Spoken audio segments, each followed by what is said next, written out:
how would it feel like to shift the way that you show up in the world from achieving goals to self-actualizing your highest self, your highest destiny, your highest timeline, your highest gifts, your highest expression? There's an allowing piece here versus a driving, a pushing, a hustling, a getting, an acquiring of, a possession of. That was feminine wealth embodiment expert Tara Grace, and this is episode 48. Welcome to the Brave Woman Podcast. I'm your host, Tanya Lynn, founder of Sistership Circle and author of Open Your Heart and The Art of Leading Circle. I'm the mother of 2 girls, an 8 on the Enneagram, aka the Challenger, happily married to my business partner, Brent, love connecting with nature, and have put in well over 10,000 hours circling with other women. On this podcast, we will explore how to embody the brave woman so that you can take action on your dreams and desires, unapologetically speak your truth, and live life on your own terms. Grab a seat and a cup of tea, and let's get started. Hello, sisters. Today's conversation is for you if you're ready for a money frequency upgrade.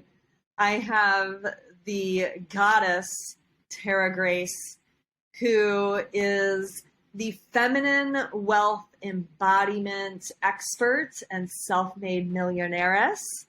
And she is a pioneer in feminine leadership for 20 years now. And we are going to have a really juicy conversation all about money. So welcome, Tara Grace. Thank you, Tanya. So excited to have you here. I'm so excited to be here. Thank you for being who you be. Thank you for your leadership. Thank you for your gift of blessing to the world. Thank you for powerfully showing up and showing so many women the way in which you've been able to navigate feminine leadership and facilitating circle. And I'm very, very honored to be here with you now. Yes. And I feel like I am with the sister for this conversation today, and to help all of our sisters upgrade our wealth consciousness. And so I'd love to just start with that, of setting an intention together and really what are we up to today in this podcast of the upgrade? Like, what does that start to look like? And what are we bringing through? This is exciting. Upgrading our feminine frequency in the area of money and leadership is a territory that most women haven't fully yet explored, and it is a game changer when it comes to our embodiment and our full self-expression and our ability to lead ourselves and the mission and movement we're here on this planet to share, and to allow wealth in all of its forms to be received in deeper levels and layers within our body, and being able to hold that comfortably within our body. And it is the most powerful work I believe any woman can embark on. I really want to start there, because that is such an important piece, is how we can hold money in the body, our capacity for it, how our nervous systems are wired. So why is this so important? Yeah. The body piece. And I think it's something that's not even really talked about. So let's start there. Yeah, so I think it's a great starting point on how our nervous system is wired. Our nervous system is wired on the thinking of this world. And the thinking of this world is based on the illusions of fear, scarcity, lack, and separation. Completely opposite of our divine nature.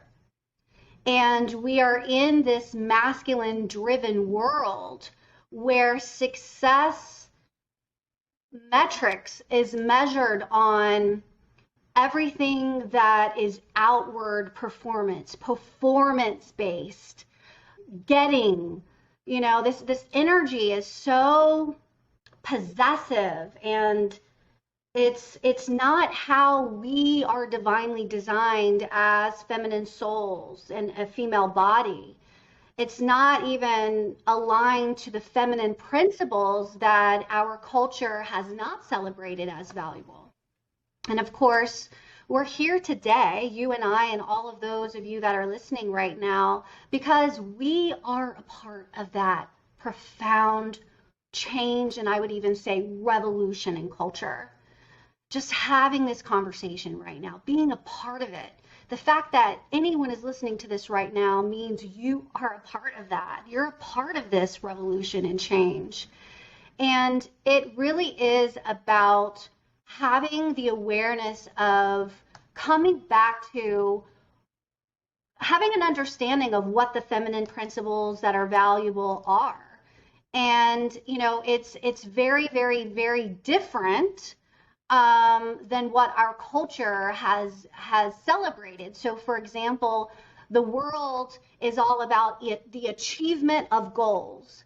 And so when women were placed in the workplace, they were put into a system, a masculine thought system, structure, and framework on,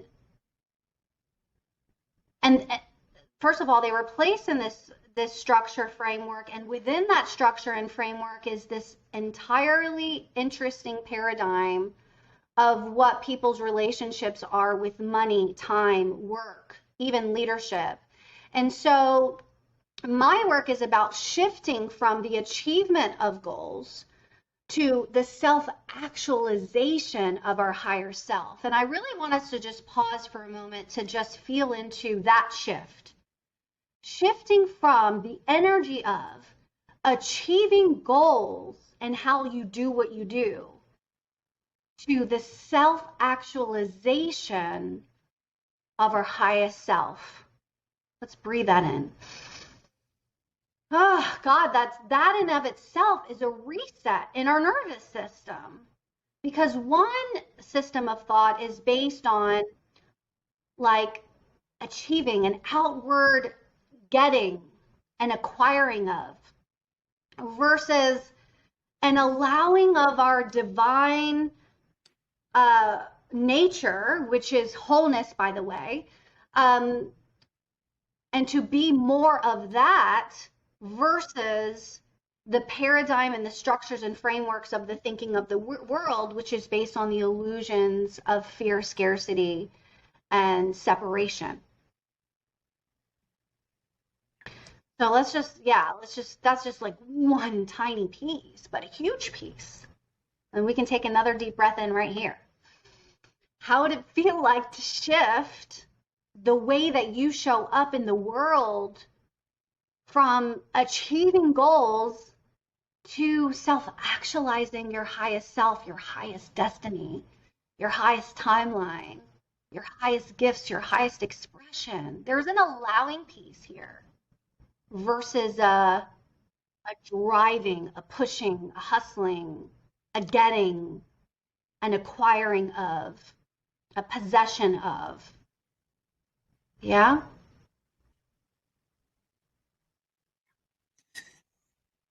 So I love to look at this from the lens of my life, because I think that's, always a way that we can start to see this, feel this, is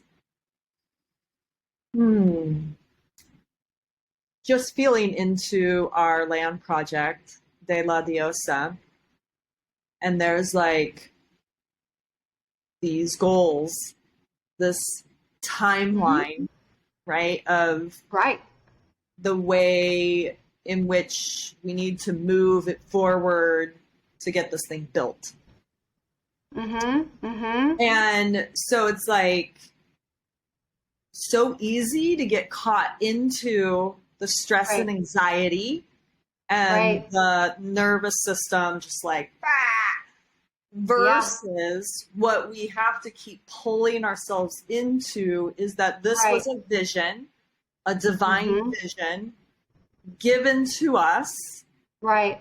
And can we just allow ourselves to be guided and be who we need to be at Right. the highest frequency of our souls, and our souls coming together as partners in this?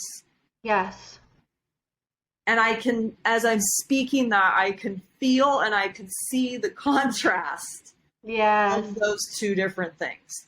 And Mm-hmm. like what I keep saying over and over again is, okay, can we get out of our own timeline around this and trust in the divine timeline and allow what needs to come through for that to emerge? And then it's like the whole nervous system just goes like this.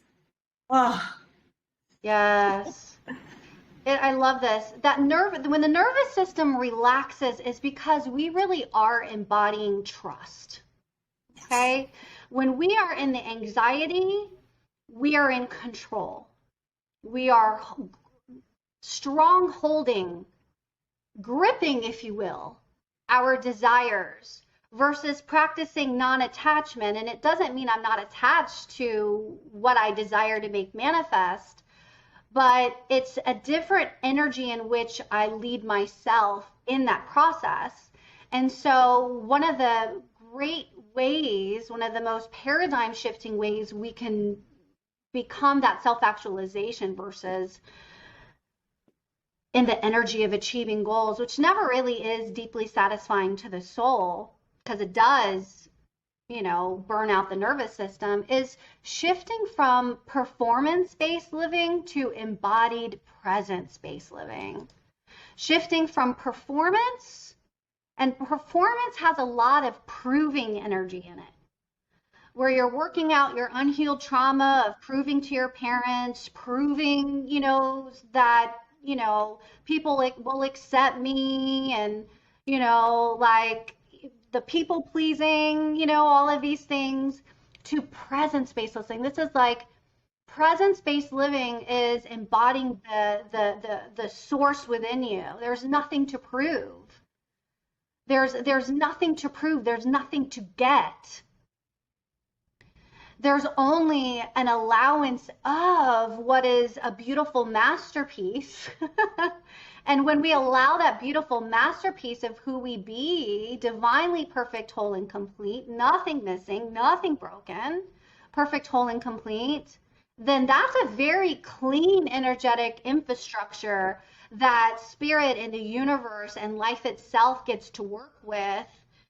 That's a really great landing pad, if you will, for life and money and divine opportunities and synchronicities to land in your lap and in your life as real, because that energy it's open. Your heart is open. Your aura is open to receive. It doesn't have the attachment of fear. It doesn't have the attachment or the attachment of like even think of the word deadline. There's a reason why it's called deadline. And one of the most wonderful things that I get to do with my work is cleaning all this very outdated masculine thought systems and even our verbiage that we've come accustomed to, that have been seeds that have been, we don't even realize that unconsciously when we are speaking this level of language, it creates distortion in the field. I need to hit this money goal. Do you need it? What's the energy of needing something? Now you've created a separation from the very thing that you desire. And I believe that your desires are holy. And I believe that God's spirit in the universe gives you the desires of your heart because it's a destiny piece.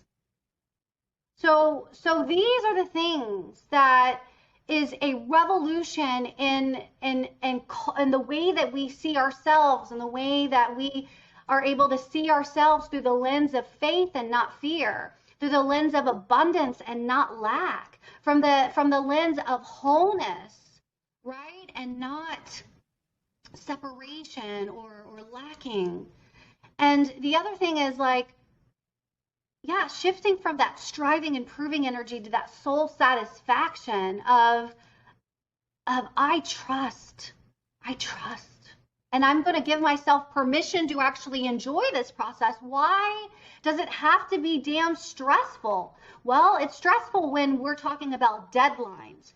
It's stressful when we're talking about needing to hit this goal. It's stressful when there's this energy of arrest in our systems.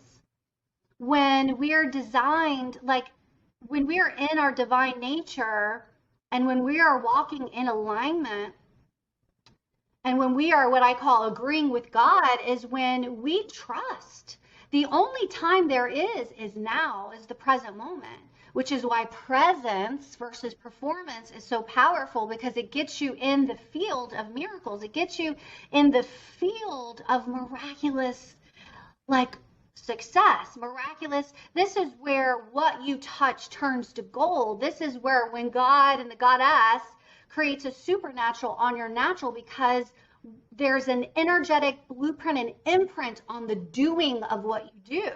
Everything you do has an energetic imprint on it. It is either energized with stress and fear and lack and separation and not enough,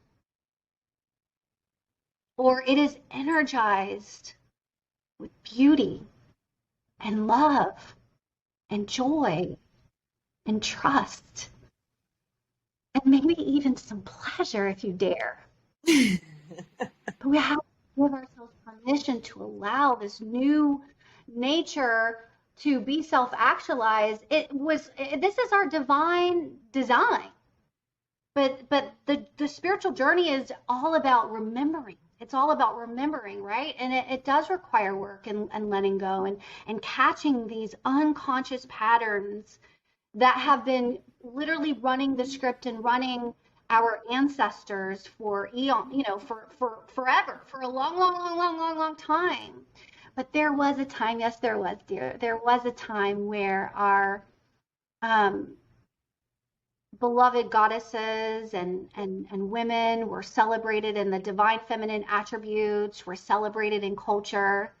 And this is why we're here now. This is why our soul signed up for such a time as this. And, even launching, for those of you that are business owners, leaders, shifting from this exhaustive launching energy to simply leading energy, shifting from launching to leading, which requires self-leadership. And when we start creating these shifts in our consciousness, and for us as women, it's so important that this shift of consciousness is actually happening on a cellular level. So it's not just here, it begins here, but then it needs to move in the heart and in the womb and in the body on the cellular level, because our body is used to what has been. And it's going to take us intentionally taking breaths, feeling these shifts of consciousness to allow it to permeate into our bodies so that we can really anchor and ground that in to architect a new reality in the way that we live and love and lead our legacies of love on the planet.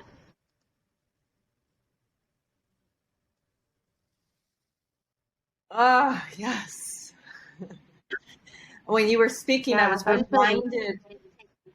Yeah, I was reminded of Lakshmi and how we shared a prayer before we began and called her in, and just that energy of the goddess and her beauty and love and pleasure and I think that one of the things that you do that I think people will be really interested in is the archetypal energies that we can work with as we're embodying this wealth frequency. And so I'd love to dive in there. Coaching. Yeah. Yes, let's do it, ladies. Let's do it. So archetypal embodiment coaching is very powerful because archetypes are aspects of our psyche and have specific attributes and characteristics that we get to look at, explore, and even try on and feel into so that we can become more familiar with these attributes if they are not natural to us. And let's be honest, this is not the world. We weren't taught this. We weren't taught about the divine feminine. At least I wasn't. And I know many of us were not. And so there's many different archetypes that I coach on. I developed an entire body of work on queen archetypes that align with the chakra system. Um, but three major hallmark divine feminine archetypes that have been initiations for me personally for embodiment throughout my years. This 23-year journey of self-actualization and just spiritual attunement and being on the path. And the very first initiation that I was brought into was the initiation of wisdom. And the initiation of wisdom was when I was 19 years of age and I found myself as a single mother all alone. And it was a dark night of the soul because at that time, my son's father, who was my fiance, ran away from his responsibilities of being a father and a partner. And up until that point, I had never even had a sense of belonging because I was born into a family framework where there was a lot of trauma, a lot of mental illness, just a lot of just dysfunction. And I feel like there's a lot of people that can relate to that. And even if you had a beautiful upbringing, I think it's a great testimony to know how much easier it's going to be for you to access certain entry points in your consciousness for your evolution and growth. And so that initiation into wisdom was me getting on my knees and asking for divine intelligence and support to guide my life for the first time ever. And it was like, God, if you're real, like help me figure out this thing called life. Show me, for some reason, I'm like, show me how to be successful because I needed to know how to be self-sufficient and being a parent and taking care of myself. And I was so young and I really didn't have any skills. And I certainly didn't have the emotional and family support either. And so it was like, God, if you're real, like show me how to figure out this thing called life. Show me how to be successful. And I promise I will dedicate my life in service to you all the days of my life. I never grew up religious. I never grew up spiritual. I didn't have any frameworks, but I had enough sense to invite the divine presence of spirit into my world and ask for wisdom and support. And what I now know is that that was a sacred contract that I made with the universe that created a trajectory in my life. And that was where I really began that initiation as a priestess, and what I mean by that is the priestess archetype is a divine feminine archetype who lives her life in devotion to love and to spirit. So from that time on, my life was hallmarked, and it still is, that my life is in service to love. My life is in service to love, and that I'm co-creating this life with divine intelligence, source, spirit, great mother, father. At that time, I didn't have the revelation of mother. It was only the masculine framework of God. But later on, through more initiations, that level of consciousness opened up for me. But that was still an enough gateway for me to profoundly shift my life. And so much favor began flooding into my life. It's amazing what kind of miracles will happen if we really, really let go of control and trust that there is a benevolent universe, that life really is organizing around our success, that life is that we are programmed to rise, just like an acorn is programmed to become a mighty oak tree, and an embryo is to be a baby and a full adult. Like we are divinely programmed by life to succeed, to rise, to expand, to be abundant. And that was a beautiful initiation. And so, you know, still living my life in devotion, creating those spiritual practices every day, I still rededicate my life almost on a daily basis.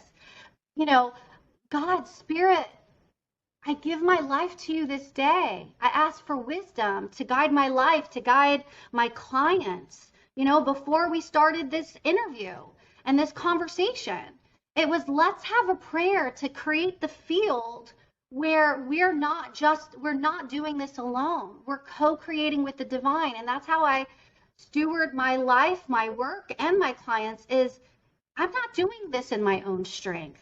Where have we been doing life in our own strength? Where have we been doing business in our own strength? Why do we feel like we have to do it in our own strength? There's a greater partner that's available to us where we can rest, where our nervous system can have rest. So I'm going to invite you to just take a deep, expansive breath here. I give myself permission to rest easy.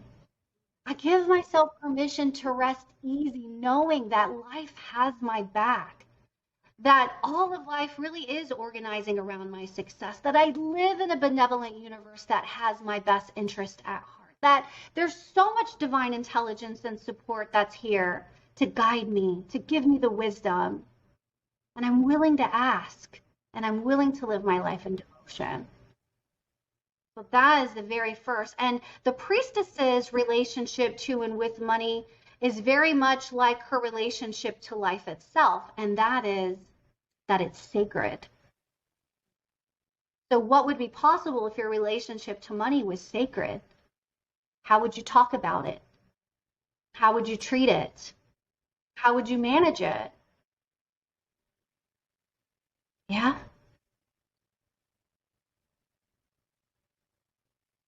Mm. Yeah. Resting, So I having just the ask, right here, right now, that renewed sense of faith and trust be upon each and every one of us where there has been doubt, where there has been fear, where there has been lack, and where there's been separation. walking that path of love. Yeah, and love covers a multitude of faults and distortions and illusions. It's the it factor to prime the field for miracles. Beautiful. Oh, I love this. Okay, so then you have this incredible quiz that I took where we've got these archetypes and these three main ones, and then these different ones that really get niched down into who we individually are. And so I just took this quiz. Yeah. And we can invite all of our listeners to take the quiz afterwards, and we'll post that link in the show notes. And so I got the accumulator as my top and the celebrity as my bottom. So what does this mean? I think this will be great for people to see how this, how I show up, and then you can go and take the quiz to learn more about yourself. Yes. So the three main initiations and divine feminine archetypes are the priestess, what I just shared, the queen, which has her own relationship to life and money and leadership and like power, and the goddess. These are really powerful divine feminine attributes that are worth the exploration. And these are the frameworks that we begin with. And then we dive deeper into decoding your unique psychology with money.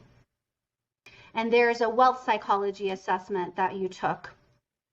And that looks at the leadership styles on how you're wired with money. What's the gifts, what the shadow side is. And you and I have similar leadership styles, which is, the accumulator is our relationship to money is, I love saving money, but not everyone has that. Some people have this romantic leadership style where it's like money is not meant to save, it's meant to be enjoyed here and now. And there's a beauty to that. There's a gift to that, which is, faith that somehow money's just going to be there. But then there's a shadow side to it because, well,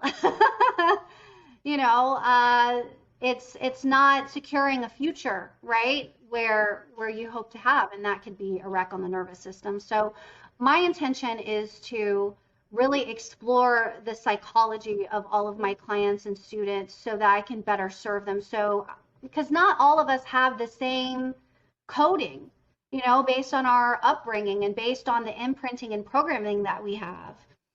So the accumulator is, I mean, like I feel safe when I save. I feel safe, but sometimes I can, the shadow side to the accumulator is not giving yourself permission to invest as much, even though I've invested over $500,000 in my personal development and education, self-education. At this point now, 23 years later, there's still that energy there. And you and I are also a ruler as one of our top three. That's actually my number one is ruler. And we rule in the area of our leadership and our money. But the shadow side is that we don't fear or we don't believe, sometimes we don't have faith that there's ever going to be enough. We feel subconsciously like there's never enough money. Like it doesn't matter how much we make. It doesn't matter how much we build. That ruler energy of more is there. And there is a powerful gift to that. But there's also a shadow side to that. And finding out what your strengths are and also what the shadow sides are helps really increase your awareness to help you harmonize how you are coded in your relationship to and with money. And yeah, this is, healing our relationship to money is healing our relationship to life. And when I'm able to look at, the psychology of a woman and I'm able to see what her relationship is to money, I'm able to see how she leads and where her self-leadership is or lack of self-leadership, what her relationship is to her power or lack of power, where she gives it away. And so you also tied as nurturer and connector. And so nurturers, and I bet a lot of you women here, I deal with a lot of nurturers. I attract nurturers because I'm a ruler. So they see the ruling aspect in me, which is the self-sufficiency. And I was able to obtain this gift because I was left alone as a child. And I didn't have any family support and infrastructure to guide me on the path. So I had to develop at a very early age self-sufficiency in order to survive. Okay? So this developed rulership to self-lead my life, and nurturers find that very attractive to me because they haven't had that self-sufficiency. Sometimes they were maybe their parents overgave. I'm thinking of one of my clients right now where, the mother was such an enabler and never gave her daughter the opportunity to problem solve because everything was given to her. And she never wanted to cause discomfort to her daughter. And so here she is, in her late 40s, almost 50s. And, she gives her power away by not speaking up, and it wrecks her nervous system because she's not in her power. And it's not just with money. It's, it shows us the patterns on how we're navigating life and our relationship to our power. And so nurturers give, but give often at the sacrifice of themselves. And there is nothing praiseworthy in sacrifice. Absolutely not. And whatever teaching that says leadership and success is about sacrifice is antiquated and it is not aligned to your divine nature. And we can just delete that from our consciousness. Let that go. Let working and striving go. Letting it be hard go. Letting the struggle go. Having to prove yourself go. All of that is antiquated. No longer belongs in the paradigm of the divine feminine leaders that you and I are here to be now. And this is the time, beloveds, to recode yourself back to the divine perfection of your wholeness, where true wealth can be embodied and activated and experienced as your reality. And I promise you, this work creates a beautiful vibrational attunement to mastery, which is going to be a lot easier to lead your mission and your movement and who you're here to be on this planet and what you're here to do. It's a different frequency, a lighter frequency. I want you to remember, this is one of my clients actually said this in one of our group programs. She said, light, Allison, I love you. She said, I was teaching, and she was like, yeah. And her revelation from what I was teaching was, because I was teaching on ease and grace and allowing this to be light. She said, yeah, because light is light. And that's beautiful. I'm going to share that with people. Light is light. The light is light. It's not heavy. So if you're leading in your life and in your business and whatever, or even in your relationships, and it's heavy, what framework are you operating out of? Because in the light, things are just lighter. It's not heavy.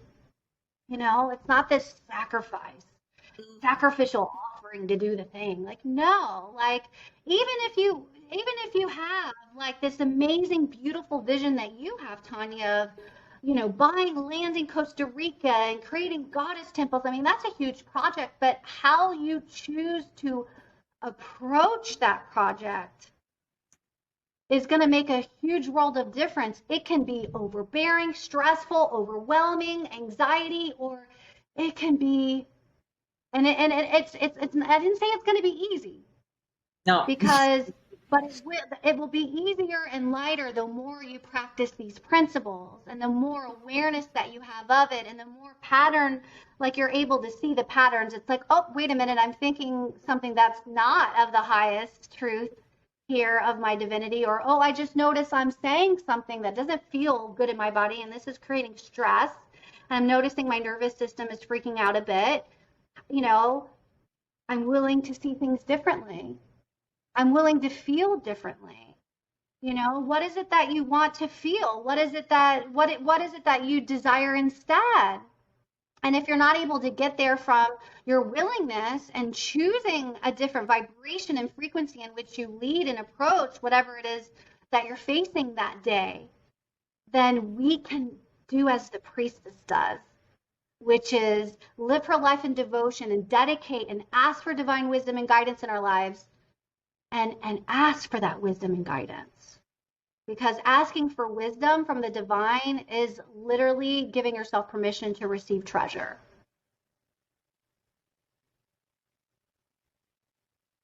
And then the connector. That was my other one. Yeah. Connector. So your gift of you're a natural connector, connecting with people. Yeah. So the sacred money contract and destiny is, when I connect with people, I'm also connecting with money. And it doesn't mean you see people as money, but it's give yourself permission to have the gift of the frequency, because when you do connect others and you connect them to your programs or you connect them with other, allies for co-creation, there's abundance there, there's money there. And so, having that confidence that when you're connecting with me right now, right? When you're connecting with anyone, you have the energy of connecting with money. And so it is. It gets to be easy. And then the last one that you scored the very, very, very least on the assessment is celebrity. And the celebrity money leadership style is definitely, it's definitely one that, she's the one that buys the Coco or the Chanel. She's the one who loves to drive the Range Rover, or she may even love to give to really charitable causes, and be celebrated for that. And notice while I'm sharing this, if anything is coming up for you or your listener, for those of you that are watching and listening, because if you create a judgment that is wrong or that is righteous, or there's a judgment on that, then you block the luxury that you could potentially be enjoying.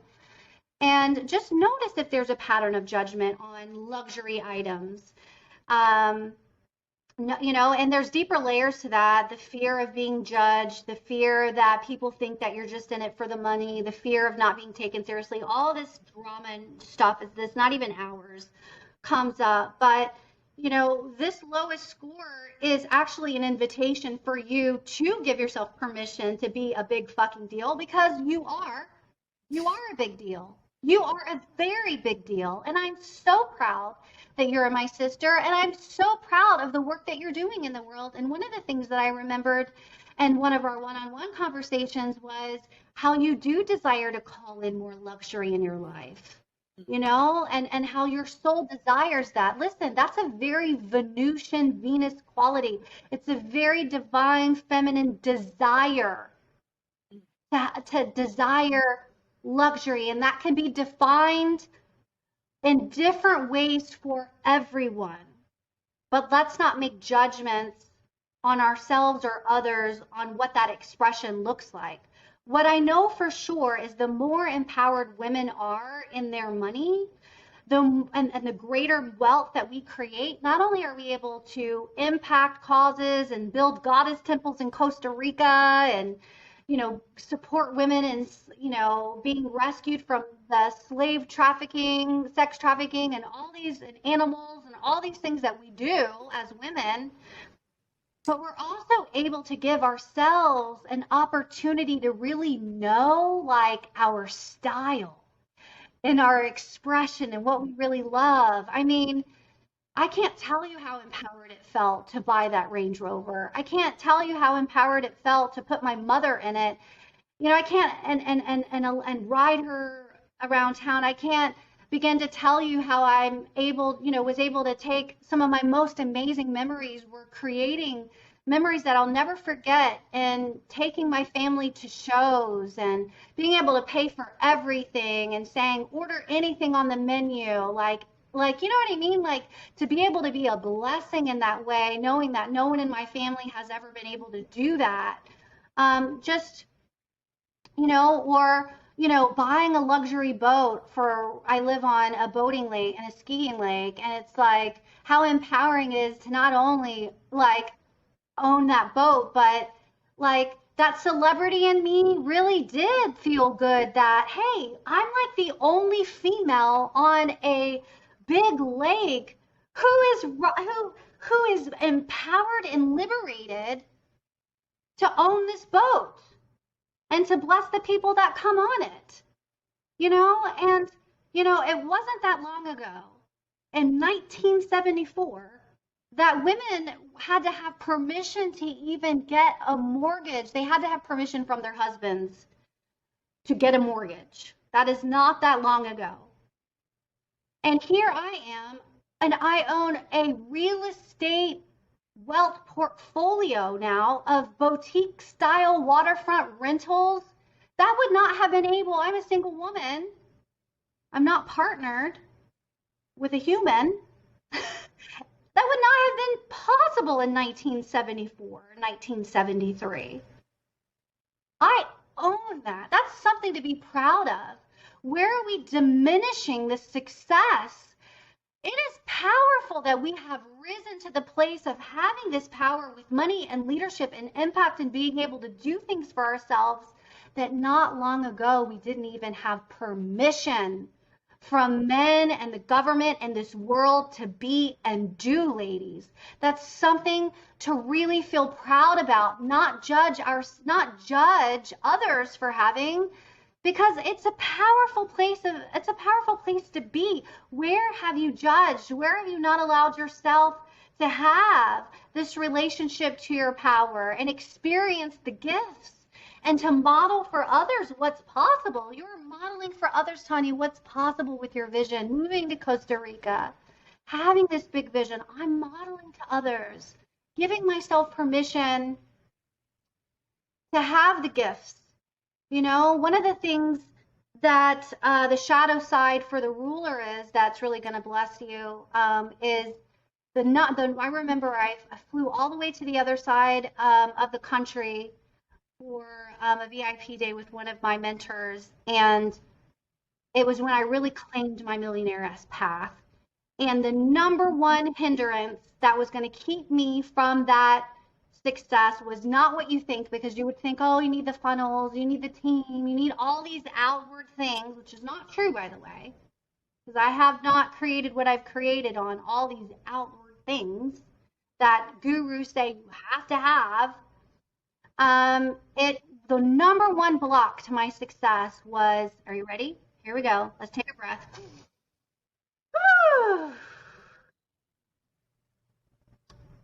Not giving myself permission to enjoy the fruits of my labor. That was so true. For years, I was investing in myself, my education, my business, but I wasn't upgrading my home. I wasn't upgrading my vehicle. I wasn't upgrading my clothes. Definitely wasn't taking vacations, until I finally did. And, that was a powerful, powerful shift that allowed myself to really enjoy the fruits of my labor. Yeah.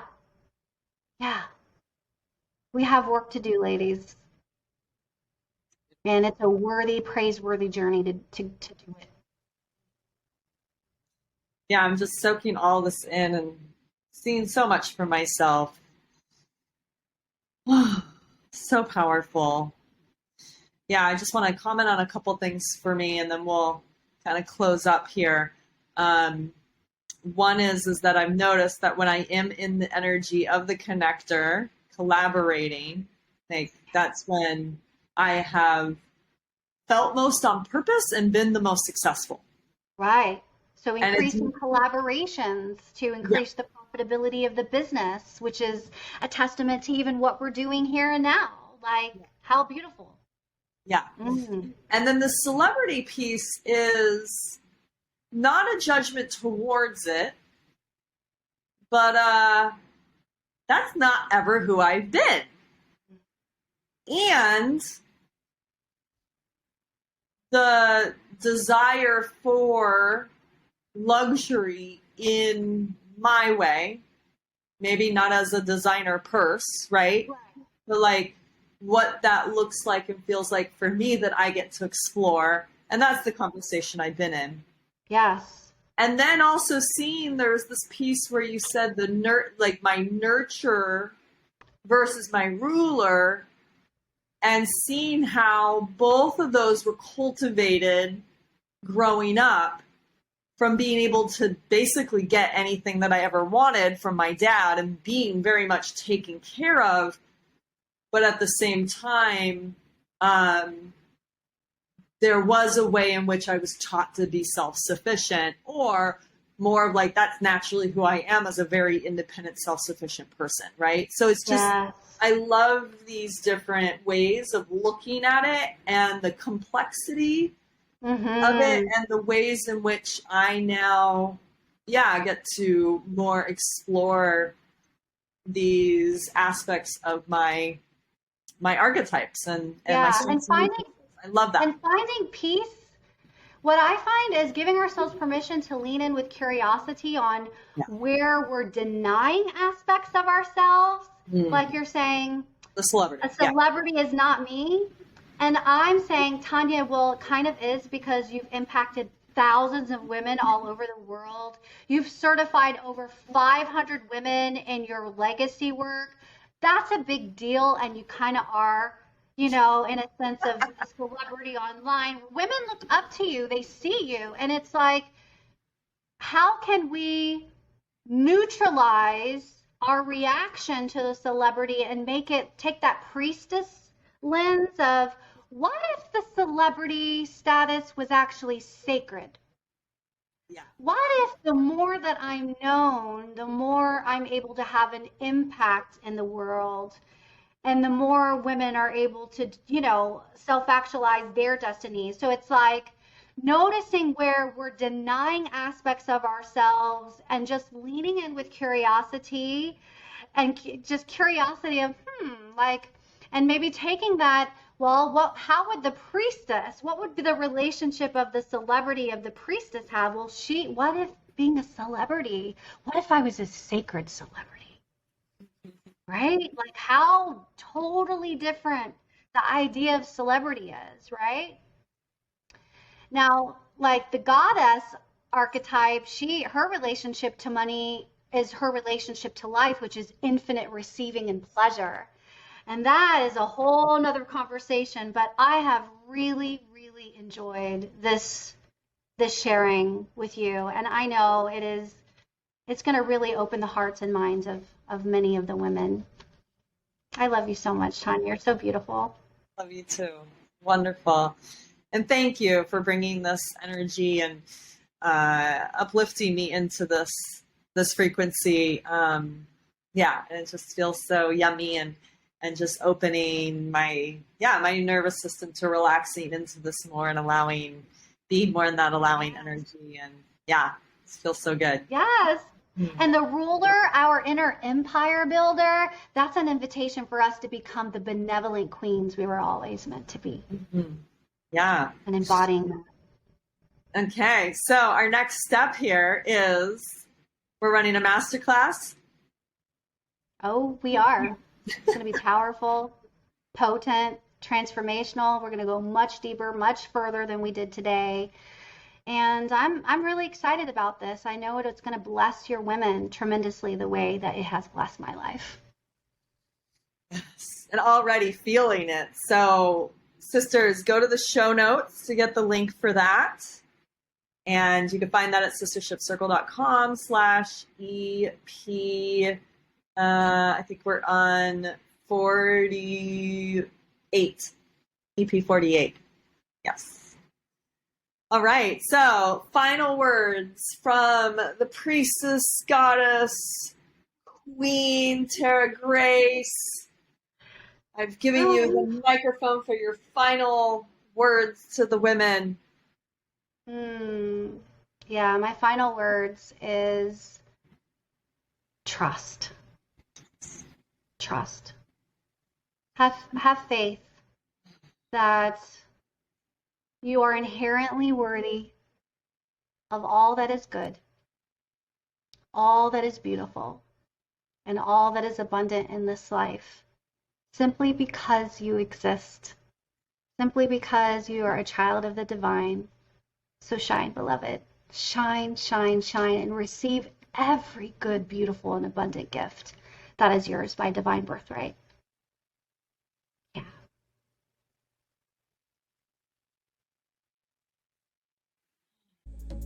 Up next, if you don't know what we're up to, we're building a goddess temple and retreat center in Costa Rica.